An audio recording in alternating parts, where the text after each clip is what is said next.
Hello, I'm Dr. Terry Susan Fine, Content Specialist for the Florida Joint Center for Citizenship, which is part of the School of Politics, Security, and International Affairs at the University of Central Florida in Orlando.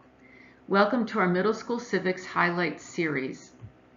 Today we will focus our attention on Benchmark 1.3, in which we will trace the impact that the Magna Carta, Mayflower Compact, English Bill of Rights, and Thomas Paine's Common Sense had on colonists' views of government. In Part 2, we focus on the important ideas included in the English Bill of Rights and Common Sense. So today we're going to focus only on the English Bill of Rights and Thomas Paine's Common Sense. If you're interested in reviewing the documents that are focused on in this benchmark that we're not covering, that material is covered in Part 1. When we look at the English Bill of Rights, we're going to be focusing on how that document looked at the right to life, liberty, and property, no taxation without representation, the right to a speedy and fair jury trial, no excessive punishments, and habeas corpus. When we look at common sense, we'll be focusing on representative self-government. For our highlights, we're going to be asking, what are the principles contained in both the English Bill of Rights and Thomas Paine's Common Sense, as well as to look at examples of the principles included in both of those documents.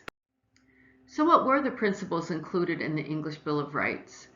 The right to life, liberty, and property says that government must protect life, freedom, and possessions, and avoid using its powers to deny individuals access to these rights. Now understand that these rights are not absolute. In order for government to protect life, for example, government might take away some individual freedoms. So we might find, for example, that in a school zone, there are going to be speed limits that are much lower than on an interstate highway. And that's because in a school zone, you've got a lot of people walking around, riding their bicycles, etc. And so it's really important for people to be able to stop their cars more quickly. Then we compare that to an interstate highway where people can drive much more quickly because there are no stoplights, no one's walking around, and there are no intersections. We also see that the people should be protected from no taxation without representation. Taxation means that the government is taking money from you in order to pay for something else, such as a government service. And so in order for the people to have more control over who was taking their money from them, the English Bill of Rights had this principle that the people who were elected to represent the people must play a primary role in deciding whether or not to tax the people. And so this means that you and I as voters have more control over who makes tax policy compared to individuals who might be appointed, for example. The English Bill of Rights also gives us the right to a speedy and fair jury trial. Jury trials take place to confirm whether an accused person is guilty of a crime, and that jury trial must take place quickly and fairly. That's what makes that jury trial speedy and fair. No excessive punishments. Once a person is convicted, the punishment must fit the crime. And so even though in the United States today and in several states at the state level, we find, for example, that there is an opportunity to put people to death, that is only for certain crimes, and the death penalty is also imposed after what often turns into a multi-year appeals process, just to make absolutely certain that the punishment fits the crime. So the knowledge about the crime and the knowledge about the defendant's role in that crime must be clearly known. There's also a focus on habeas corpus in the English Bill of Rights. This means that a court may be asked to determine if someone is being imprisoned unlawfully. The Latin phrase is translated to "show me the body." In essence, a court may be asked to decide, is somebody being imprisoned unlawfully? Are they being held without bail even though they haven't yet been accused of a crime, for example? So let's talk about the principles included in Thomas Paine's Common Sense.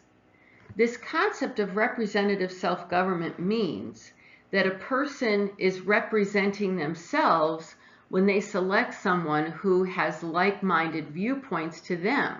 So the argument is that I am representing myself and I am making policies myself when I select someone who shares my interest.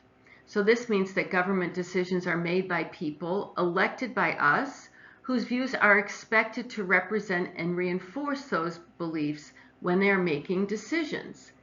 Consequently, what this means for us is that we can go about our daily business knowing that someone who wants to represent our interests is in government.